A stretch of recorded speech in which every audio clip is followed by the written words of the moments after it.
Unidad temática. Alteraciones de los signos vitales.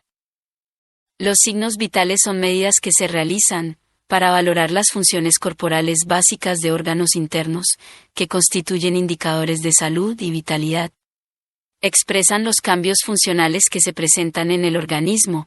Los utilizados rutinariamente son temperatura, presión arterial, frecuencia cardíaca, de pulso y respiratoria. Temperatura corporal. La temperatura corporal es considerada como el nivel de calor producido y mantenido por los procesos metabólicos. Suele mantenerse constante gracias a mecanismos de termorregulación que equilibran las pérdidas y ganancias de calor. Tiene dos componentes, central y periférico.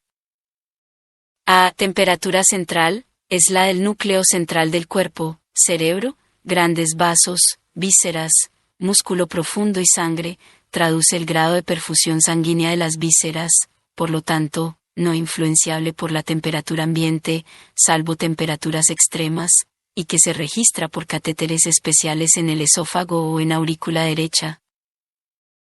B. La temperatura periférica es una transmisión disminuida de la temperatura central, ya que refleja la perfusión sanguínea de la superficie corporal y además es influenciable por la temperatura del medio ambiente y por el grado de perfusión de la piel, vasoconstricción o vasodilatación por shock o calor, por lo que no es confiable utilizarla como una medida objetiva de la temperatura central.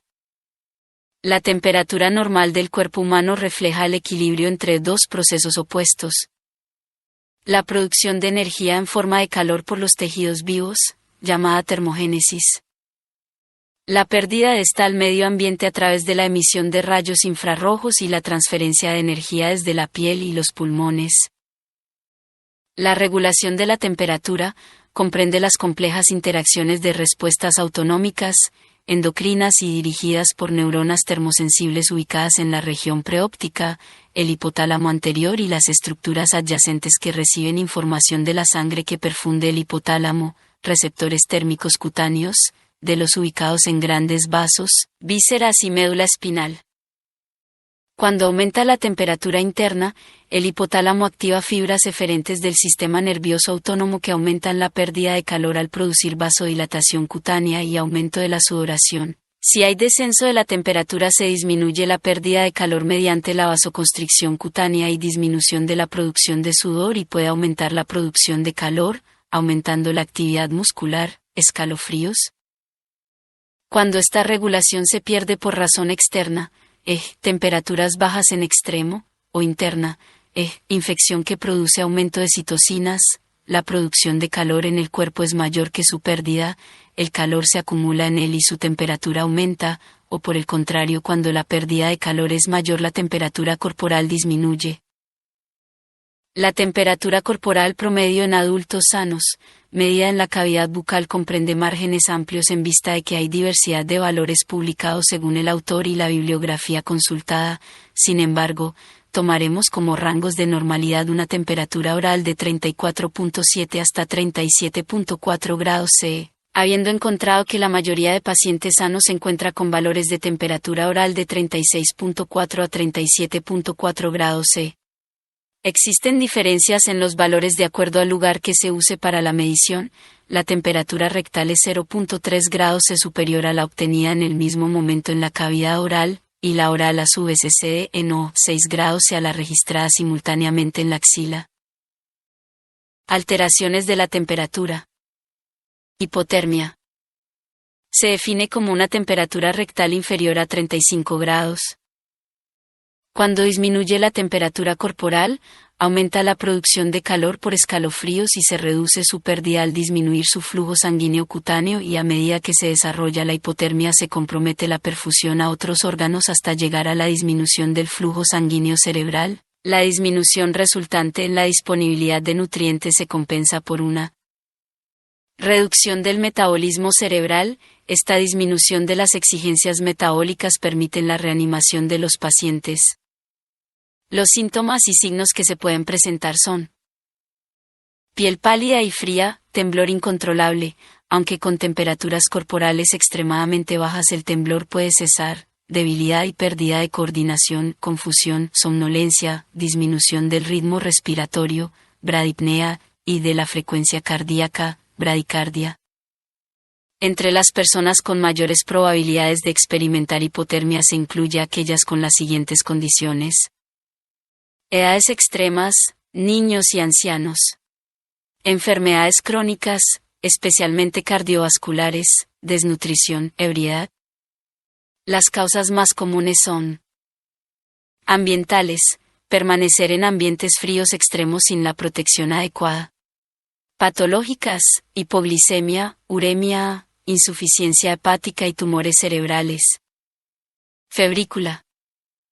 Se define como la temperatura oral entre 37.5 grados C y 38 grados. Es una respuesta mediada por una cascada de citocinas y prostaglandinas, producida por un proceso que genera inflamación siendo su origen infeccioso o no. Entre las causas más frecuentes están patológicas, enfermedades infecciosas, neoplásicas y colagenopatías. Fisiológicas, erupción dentaria en lactantes y ovulación, siendo en estos casos autolimitada. Fiebre. Se define como la temperatura oral entre 38.1 y 49 grados C. El mecanismo por el que se presenta es el mismo que en febrícula. Entre las causas de fiebre se pueden mencionar las siguientes: infecciones, neoplasias, colagenopatías y necrosis tisular, infarto agudo de miocardio. Otros fármacos: vancomicina, tiroxina, atropina, hipertiroidismo y tromboembolia pulmonar. Patrones febriles. Se definen como el comportamiento de la fiebre en el transcurso de una enfermedad. Un patrón febril no debe ser considerado como patognomónico del cuadro causado por un agente infeccioso, pero puede convertirse en una valiosa herramienta para el estudio etiológico. Estos patrones incluyen fiebre continua, fiebre intermitente o fiebre remitente. Fiebre continua. Oscilaciones diarias inferiores a 1C, sin descender a la temperatura normal. Se presentan fiebre tifoidea, neumonía neumocócica y dengue. Gráfica de fiebre continua, ejemplo. Fiebre tifoidea. Fiebre remitente. Oscilaciones diarias superiores a 1C sin descender a la temperatura normal. Se presenta en bronconeumonías y sinusitis. Gráfica de fiebre remitente, ejemplo. Bronconeumonías. Fiebre intermitente o en agujas. Se encuentra pirexia entre los accesos febriles. La temperatura sube bruscamente después de un escalofrío y desciende también rápidamente a lo normal a lo largo de cada día, o bien se alternan unos días con fiebre y otros sin ella, con un ritmo fijo. La fiebre se acompaña de diaforesis. Se observa en las septicemias, infecciones urinarias y paludismo. Gráfica de fiebre intermitente, paludismo. Gráfica de fiebre intermitente, infección urinaria. Hipertermia. Se define como la temperatura oral igual o mayor de 41 grados. Se produce por falla en los mecanismos periféricos o hipotalámicos para mantener la temperatura normal sin estar mediado por pirógenos endógenos, por lo que los antipiréticos no son útiles.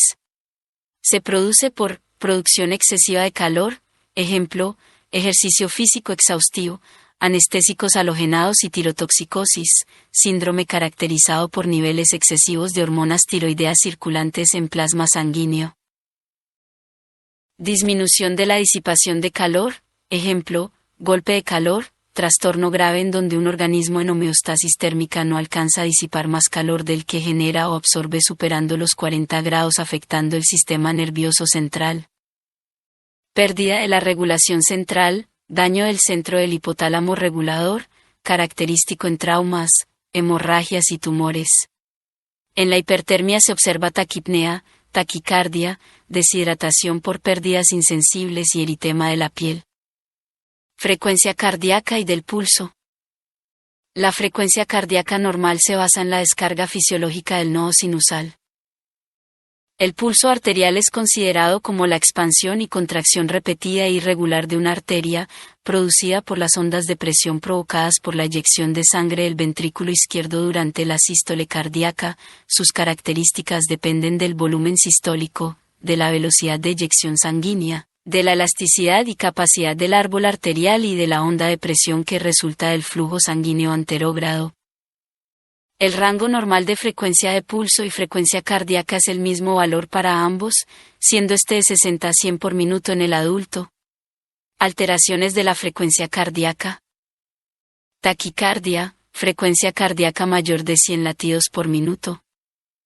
Bradicardia, frecuencia cardíaca menor de 60 latidos por minuto. Alteraciones de la frecuencia del pulso arterial. Taquisfigmia, aumento de la frecuencia del pulso por arriba de 100 por minuto. Bradisfigmia, disminución de la frecuencia del pulso por debajo de 60 por minuto. Causas de alteraciones de frecuencia cardíaca y del pulso. Taquisfigmia y taquicardia, en estados patológicos como el hipertiroidismo, insuficiencia cardíaca, fiebre, dolor y en el uso de fármacos como adrenalina. Bradisfigmia y bradicardia se encuentran en estados fisiológicos como en los deportistas y sujetos vagotónicos, en estados patológicos como la fiebre tifoidea, infarto agudo de miocardio, hipotiroidismo, hipertensión endocranial, bloqueo auriculoventricular, hipocalcemia, hipercalemia, en el uso de fármacos como beta bloqueadores, digital. En estados patológicos como la fibrilación auricular, podríamos encontrar que el número de pulsaciones radiales palpables es menor que la frecuencia cardíaca en un minuto. A esto se le conoce como déficit de pulso. Para comprobarlo puede efectuar la siguiente operación por medio de esta fórmula: frecuencia cardíaca menos frecuencia radial, en donde un valor mayor de 10 nos indica déficit de pulso. Por ejemplo, un paciente con frecuencia cardíaca de 105 y frecuencia radial de 90, el resultado de la operación sería de 15, por lo que identificamos déficit de pulso. Presión arterial. Se define como la fuerza que ejerce la sangre contra las paredes de los vasos en los cuales circula y está dado por el gasto cardíaco y la resistencia vascular sistémica. La perfusión orgánica depende de la presión arterial, por lo que una disminución del gasto cardíaco o una mala distribución del mismo pueden comprometer la perfusión orgánica. Los principales factores fisiológicos que influyen en el valor de presión arterial son: el volumen por latido del ventrículo izquierdo, la distensibilidad de la aorta y las grandes arterias, la resistencia vascular periférica, sobre todo a nivel arteriovular, el volumen de sangre en el sistema arterial, la frecuencia de contracción cardíaca que altera el volumen latido, volumen sistólico. Los valores de presión sanguínea pueden fluctuar durante las 24 horas de un día, aumentan con la actividad física, el estado emocional, el dolor, la temperatura ambiental, el consumo de café, tabaco y otros fármacos. Disminuyen con el reposo y el sueño. Alteraciones de presión arterial. Hipotensión arterial. Se define como todo descenso de la presión arterial por debajo de la presión sistólica de 90 y barra diagonal o diastólica de 50 mmHg. Algunos de los síntomas y signos que la acompañan son palidez, cefalea, mareo, náusea, vómito, síncope, dolor torácico, disnea, palpitaciones y visión confusa, visión borrosa. Entre las causas patológicas más frecuentes tenemos choque en etapa hipodinámica, arritmias, insuficiencia cardíaca grave y ortostatismo. Además, puede encontrarse normalmente en sujetos vagotónicos y asténicos. Hipertensión arterial. Se define como el aumento de la presión arterial sistólica igual o mayor de 140 mmHg y diastólica igual o mayor 90 mmHg. Causas fisiológicas: tensión emocional, hipertensión de bata blanca, ejercicio, actividades extenuantes, consumo de cafeína y teofilina. Patológicas: hipertensión esencial, se denomina así cuando su causa es desconocida y constituye más del 90% de los casos. Glomerulonefritis, inflamación del glomérulo a causa de la acumulación de leucocitos en la cápsula de Bowman, diabetes mellitus, insuficiencia renal, síndrome de Cushing, síntomas y signos que se producen por aumento de esteroides circulantes, hipericlampsia, hipertensión, proteinuria y edema inducido por el embarazo. A diferencia de la hipertensión como signo aislado, el síndrome de hipertensión arterial es aquel que presenta una elevación de la presión arterial sistólica y barra diagonal o diastólica, considerando como mínimo el promedio de 2 mediciones en condiciones estándar, en 2 días distintos con un intervalo de 1 a 8 días, lo cual define la enfermedad clínica. Sin embargo, se debe informar al paciente sobre una sola lectura elevada, la cual no significa hipertensión, pero indica que debe mantenerse en observación y monitoreo. Es bien conocido que la hipertensión arterial es un problema de salud pública, de alta incidencia en los países desarrollados y en aumento en países en vías de desarrollo como Guatemala. Es una enfermedad que suele ser asintomática, fácil de detectar, casi siempre fácil de tratar y que con frecuencia tiene consecuencias mortales si no recibe tratamiento, razones válidas para cobrar conciencia de la importancia de detectarla a tiempo. En este documento no se describirá la sintomatología asociada ya que esto dependerá de la causa de la hipertensión arterial, cuya descripción como enfermedad no corresponde a tercer año de medicina. Para su estudio la enfermedad de hipertensión arterial ha sido clasificada por diferentes escuelas entre ellas la europea, latinoamericana y la americana. A continuación, se presenta cuadro de clasificación americana. Clasificación de la presión arterial para adultos mayores de 18 años. Categoría sistólica, mmHg, diastólica, mmHg. Normal menor que 120 menor que 80. Prehipertensión 120 a 139 80, 89. Hipertensión grado 1 140 a 159 90, 99. Hipertensión grado 2 mayor o igual que 160 mayor o igual que 100. Cuando encuentre alteración en los valores de presión arterial, deberá tomar en cuenta las siguientes consideraciones para anotarlo en la lista de problemas, o si obtiene una presión arterial sistólica entre 120 a 139 mmHg y barra diagonal o diastólica entre 80 a 89 mmHg por primera vez, se anotará el dato o valor. O si obtiene una presión arterial sistólica igual o mayor a 140 mmHg y barra diagonal o diastólica igual o mayor de 90